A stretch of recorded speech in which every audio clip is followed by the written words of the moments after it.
In 2022, the Packers were off to a bad start, but in the last few games, they were pretty good and had a shot at making the playoffs. However, they would lose to their division rival in the Detroit Lions in the final week of the season, and they would be eliminated from playoff contention. Even before 2022, there were rumors that Aaron Rodgers would end up being traded at some point, and after the 2022 season, it was official. Aaron Rodgers was traded to the New York Jets. Once Rodgers left, Packers fans and most of the NFL saw this as a rebuilding team for maybe the next year or two.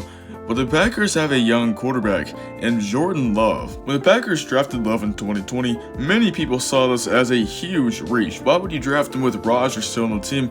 He's just going to be a bench guy. He's going to be a backup guy for the next few years, and that's exactly what happened, and that's probably the best thing that happened for Love. In 2023, Jordan Love would start every single game, and after a rocky start for the first half of the season with him and his team, Jordan Love would go on to be one of the best quarterbacks in the NFL, over 4,000 passing yards, 32 touchdowns, and only 11 interceptions, and he would lead the Packers to the playoffs. Yeah, like I said, the Packers would end up making the playoffs at 9-8, and they would start 3-6. Yeah, so they finished 6-2. Jordan Love and the entire team played great football at the end, and it was going to be interesting to see what they did in the playoffs. Well, in the first round of the playoffs, the Green Bay Packers absolutely crushed the Dallas Cowboys 48-32.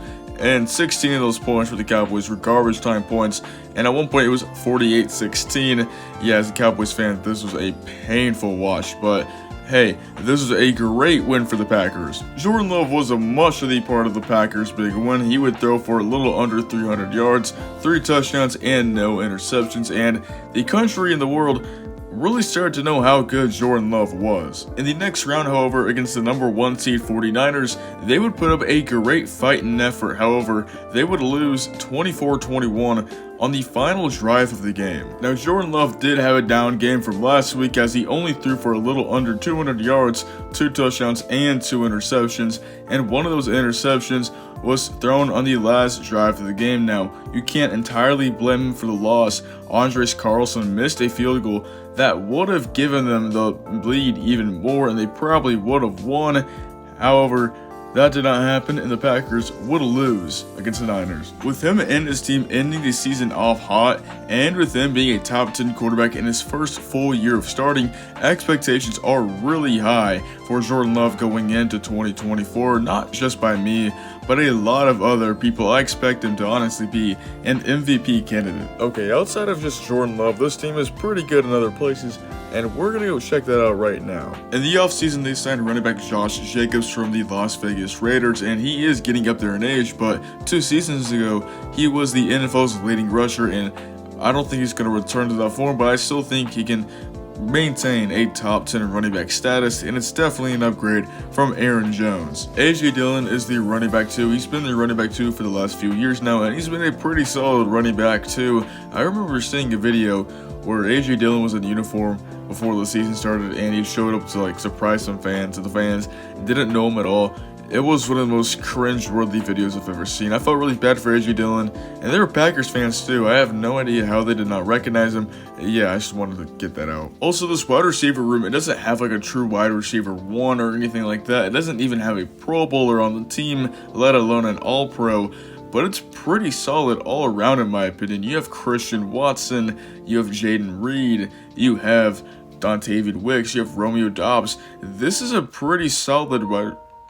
Oh crap, yeah, I don't know if y'all heard that. That's my PlayStation Wi-Fi connection loss. Anyway, I think all these guys are very solid wide receiver 2s on other teams. I really like this wide receiver core. It's pretty deep, and it's going to help Jordan Love a lot. Tight end Luke Musgrave was a rookie last year, and he wasn't too bad as a rookie. Not Sam Laporta level or anything like that, but he wasn't bad, and he could take a big step here in year 2. Okay, this is going to sound really brain dead of me. Sorry, all football fans, but I literally don't know this O-line well enough to go in depth about it, because I'm going to sound even more like a dumb person. I don't know. It's going to sound like more I know nothing about football and the O-line, so I'm just not even going to talk about it. I'm going to go over to the defense, and all I'm going to say is that drafting all those first rounders on the defensive side when everyone was screaming at you to draft a receiver Well, it's kind of paying off. Preston Smith has been with the Packers since 2019, and he's recorded 41.5 sacks in his time in Green Bay, and he's been pretty healthy every single season. You can always count on him to get at least 5 sacks per year. Kenny Clark is one of the better defensive tackles in the NFL, as he's made multiple Pro Bowls over the last few years. TJ Slaton, I'm not gonna lie, I really don't know who he is. And Rashawn Gary, he's pretty solid as well. We now go to the linebacker core, and this is probably the worst part of their defense. We get started off with Quay Walker. He's a first-round pick from Georgia in 2022. He's going to be entering his 3rd season, and he should have a pretty good year this season. He only played 14 games last year and had 118 tackles, so I expect a big year from him in year 3 if he stays healthy. The other 2 linebackers in this group, Eric Wilson and Isaiah McDuffie, well, the only other starting linebackers are them, and we're going to get started with Eric Wilson. He started every game in 2020, and ever since then he's only started a few games, but that could change this season. Same with Isaiah McDuffie, he's only started a few games in his career, but you never know, this could change midway through the season. Tyron Hopper, I don't know why I still like that. Tyron Hopper is from Mizzou. I'm a Mizzou fan, and I'm going to let Packers fans know he's going to be a pretty good player for y'all. He was arguably our best player last season on the defensive side of the ball. He was a team captain.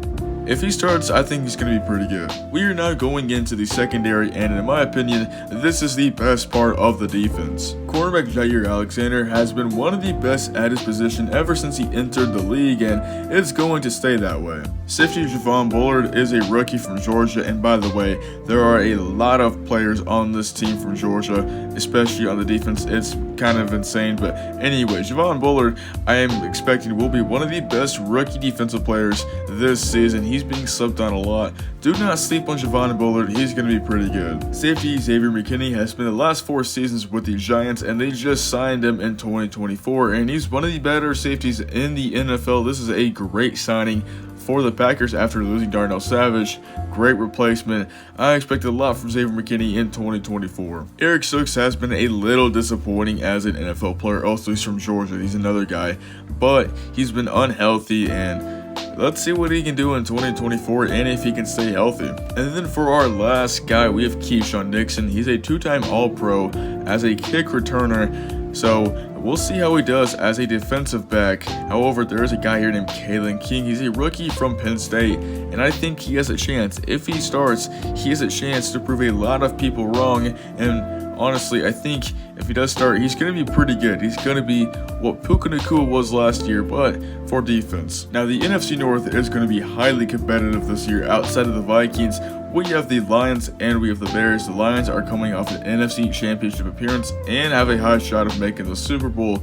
The Bears have greatly improved, and they have a chance at also making the NFC Championship. And then we have the Packers, of course. Really, the whole NFC is going to be tightly competitive this year. The 49ers, Cowboys, Lions, Packers, Bears, Falcons, they look pretty good now.